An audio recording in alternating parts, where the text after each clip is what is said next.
Hihingi na ba ng tulong sa Pangulo? Philippine loafer, persona non grata issue. Yun mga paps no, eto na naman trending alert, kasabog na naman ng social media dahil kay Ferdinand de la Mers aka Philippine loafer. At paps, grabe to hindi lang simpleng issue, persona non grata na siya sa Negros Oriental. Pero teka lang, bakit, paano at anong nangyari? Eto na mga paps, i-run through natin bago tayo mag-react. So ganito mga paps, dahil sa nakaraang issue niya sa Negros Oriental, nagkasagutan, nagkaroon ng misunderstanding, nagkaroon ng hype, at boom! Nagpatawag ang sangguniang panlalawigan at ayon na nga, declare na siyang persona non grata. At syempre mga paps, hindi nagpapatalo si Philippine loafer, post agad ito sa Facebook. At eto yung post niya no worries, kesa naman tumagal ako sa lugar na sabihin ako ng eto na ang Philippine loafer na palamunin ng bansa. Diba Gilbert Dizon? So ayan, nag-mention pa nga siya dito ng pangalan mga paps no. Paps, grabe yung palamunin ng bansa, grabe talaga yun mga paps, medyo masakit. Kung ako yon, syempre trigger din ako. Paps, isipin mo yun courtesy call lang daw yung pakay niya, pero ang sabi raw ng tourism officer, sino ka at ano ang kailangan mo dito? Ayon naman, sinagot naman agad ito ni Mr. Philippine loafer. Sabi niya, ako si, hindi pa nga niya natapos magpakilala. Sumagot agad si Mr. Tourism, alam ko, at 10 AM pasok namin, gabi kami umuwi. Paps, imagine mo bumisita ka lang tapos ganyan sa lubong. Kahit ako, mapapakamot ako ng ulo Paps, chill lang. And ito pa sabi ni loafer, siya na ang unang nasaktan. Siya na ang nag-public apology pero hindi raw tinanggap. Medyo awkward din yun mga paps. Pero alam nyo ba mga paps, bago ang lahat ng yan ay kaya naman na patawan ng persona non grata, may mga side comments pa si Mr. Loafer na kung saan ay ikinagalit din ng ibang mga taga Negros Oriental. Sinabi niya kasi mga paps na bagyo lang yan, calamities lang yan at taon-taon na experience natin yan.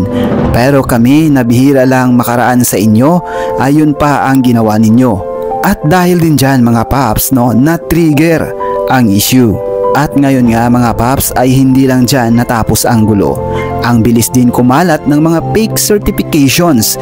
Yung mga bashers ni loafer gumawa ng mga dokumento na may mukha niya na parang official certificate pero parody pala. Hindi para magpatawa kung hindi para mangpikon. At ayun na nga mga paps, trending sa Facebook, share repost, may memes pa.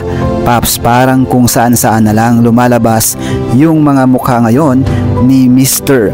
Ferdinand de la Mers aka Philippine loafer. At ito ang pinaka nagpapalala ng issue, yung video na nag-viral kung saan kumuha siya ng pera sa teller.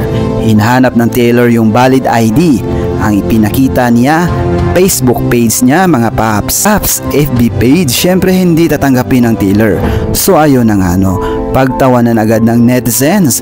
May mga naglagay pa ng sound effects at slow motions. Pero pang national ID, loading captions, grabe mga paps pang classic internet, walang awa kung may mapuntong nakakatawa kahit kunti. Pero mga paps, ano nga ba ang dahilan at bakit hindi nagkaunawaan ng bawat isa? Kung sa bagay sa social media, kapag issue yan, kapag sagutin mo hanggang sagutin mo yan mga paps, mas lalong mahihirapan ka lang.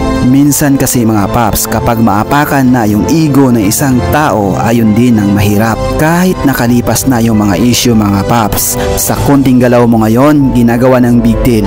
Parang lahat na lang, lahat ng bagay pinapaalala para asarin at banatan ka. At dahil doon mga paps, dahil lumabas yung samot-saring issue, si Philippine loafer ngayon ay nag-hashtag Office of the President. Ayun paps, nagtanong na lahat, grabe ba talaga ang boss?